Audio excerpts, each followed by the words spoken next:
étonnant que cette longue série pleine de créativité ait prédit quelques événements majeurs. Bienvenue sur Watch Mojo français. Aujourd'hui, nous faisons le décompte du top 10 des blagues des Simpsons qui se sont réalisées. Every May 10th, local residents gather to drive snakes into the center of town and whack them to snake heaven. Nous publions de nouvelles vidéos chaque jour, alors abonnez-vous pour être au courant des nouveautés excitantes. Pour cette liste, nous passons en revue les événements mondiaux que peu de monde aurait pu prédire et que les Simpsons ont pourtant bien mis en scène dans l'un de leurs épisodes. Ah, et bien entendu, une alerte spoiler est de mise. Hey, you're taking our grease! It's our grease now. Ah! We run the grease racket in this town. Numéro 10, le saut de Lady Gaga. Lisa devient Gaga. Lors de la mi-temps du Super Bowl, Lady Gaga a impressionné presque tout le monde en descendant du toit du Energy Stadium, retenu par des câbles. Si c'est la première fois que l'artiste réalise cette cascade en live, son alter ego animé a fait quelque chose de similaire 5 ans plus tôt dans un épisode des Simpsons.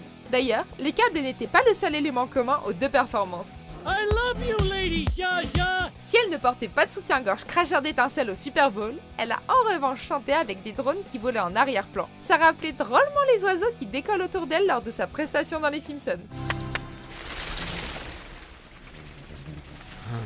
Numéro 9, un restaurant dans un avion. Chérie, fais-moi peur. Happy anniversary, Mom and Dad! Un restaurant déguisé en avion avec des fausses turbulences n'est peut-être pas l'endroit idéal pour fêter un anniversaire de mariage. C'est en tout cas ce que découvrent Homer et Marge dans cet épisode de 1998. Bart et Lisa, eux, sont fans. This is the best anniversary ever! Eh bien, il semblerait que d'autres endroits sur la planète apprécient ce genre d'expérience. En effet, depuis le début des années 2000, les restaurants à thème aéronautique apparaissent un peu partout. Plusieurs d'entre eux sont même créés à l'intérieur d'anciens avions. Certains offrent des dîners chics, d'autres sont plus abordables au niveau du prix. Il existe même un McDonald's dans un ancien Douglas DC-3 dans la ville de Taupo en Nouvelle-Zélande. Numéro 8, les affaires pour Gaucher, le palais du Gaucher. Well, if it isn't the Leftorium. Dans cet épisode culte de 1991, Ned Flanders ouvre un magasin nommé le Palais du Gaucher, qui vend de tout, pour les gauchers. Des ouvre-boîtes pour gauchers, des registres pour gauchers, et même une voiture avec une boîte à vitesse pour gauchers. L'idée ne marche pas tout de suite, et Flanders manque de tout perdre. Heureusement, Homer décide qu'il n'a pas envie de voir son voisin échouer, et parle du magasin à tous les gauchers de Springfield. Wow, what an icebreaker! Il s'avère que l'idée est bonne, à la fois dans la série et dans la vraie vie. En effet, les gens derrière le concept obsolète de 1978, Lefties, à San Francisco, ont décidé d'ouvrir à nouveau leur magasin avec un nouveau twist contemporain en 2008 et de lancer une boutique en ligne. And Ned Flanders, the richest left-handed man in town. Numéro 7, simulation de jardinage, un drôle de manège. Man, look at all this stuff.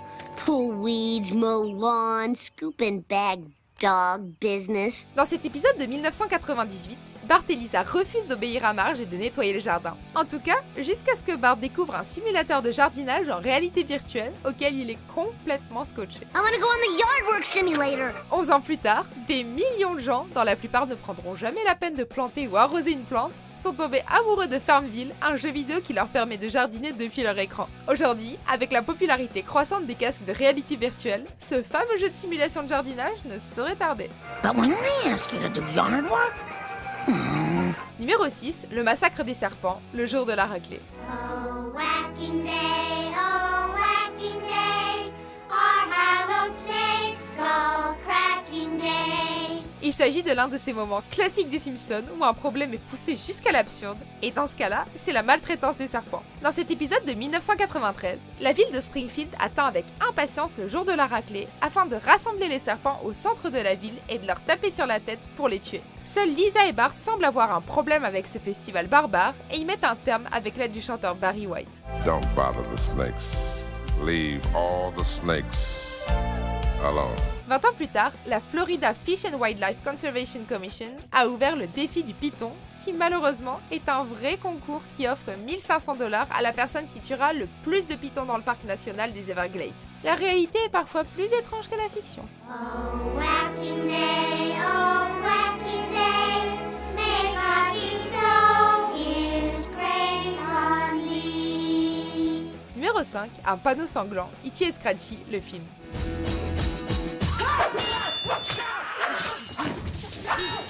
En 2008, la chaîne télé Television New Zealand a voulu faire parler de sa diffusion du film de Tarantino, le très violent Kill Bill. Du coup, elle a érigé un panneau d'affichage qui dégouline de faux sang sur les voitures et sûrement sur ceux qui passent en dessous. Si cette tactique marketing est une première dans le monde réel, les Simpsons ont fait quelque chose de similaire dans un épisode de 1992. Les habitants de Springfield ont tellement hâte de voir Itchy et Scratchy le film que même un couple de jeunes mariés n'a pas l'air gêné par le panneau d'affichage du film qui les asperge de sang.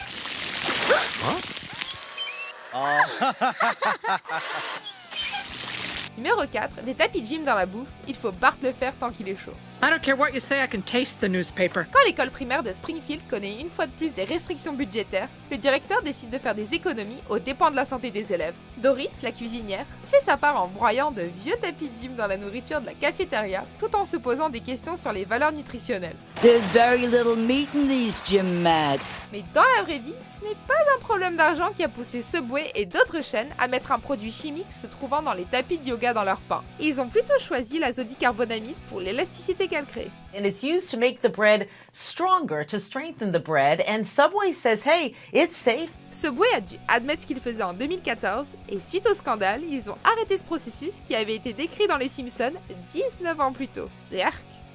Numéro 3, le vol de graisse, la Grèce antique. The grease traps in this kitchen have never been empty. En 2012, comme le prix de la graisse de cuisine augmente, des sociétés de transport de New York auraient rapporté des intrusions et des vols de graisse qui devaient être récupérés devant leur restaurant. 14 ans auparavant, Homer et Bart ont eu la même idée dans l'épisode La Grèce antique. Leur empire criminel prend fin après une dispute avec Willy le jardinier lors d'un braquage de l'école primaire de Springfield alors qu'il cherche de la graisse. My retirement grease! No! Si la plupart des criminels du monde réel n'ont jamais été punis, la société Acme Graisse n'existe toujours pas à notre connaissance. Numéro 2, le poisson à 3 yeux, sous le signe du poisson. Wait a minute. 1, 2, 3.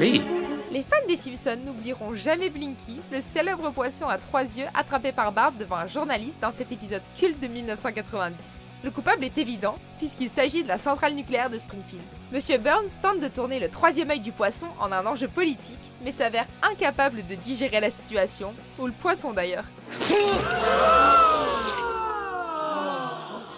Il n'a fallu que 21 ans pour que la situation se reproduise dans la réalité. Et ça s'est passé en Argentine, près de, vous l'aurez deviné, une centrale nucléaire. En 2015, un autre poisson aurait été vu à Brooklyn, mais certains pensent à un canular. Ruined before it hit the ground. Numéro 1, Trump président, les Simpsons dans 30 ans. Les Simpsons ont passé pas mal de temps à parodier l'accession réelle de Donald Trump à la présidence. Mais 15 ans avant que Trump ne lance sa campagne, ils ont prédit que ce mania des affaires occuperait un jour le bureau ovale. Dans l'un des épisodes des années 2000, Bart a une vision du futur. Il se voit au chômage, tandis que Lisa est présidente des États-Unis. Lors d'une réunion budgétaire, elle parle d'un déficit laissé par son prédécesseur, le président Donald Trump.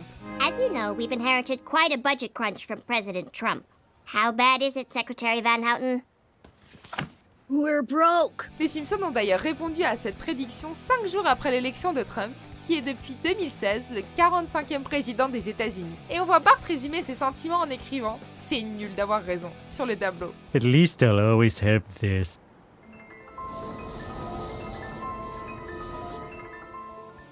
Vous êtes d'accord avec notre sélection ? Jetez un coup d'œil à ces autres super vidéos de WatchMojo français et n'oubliez pas de vous abonner pour être au courant des nouveautés.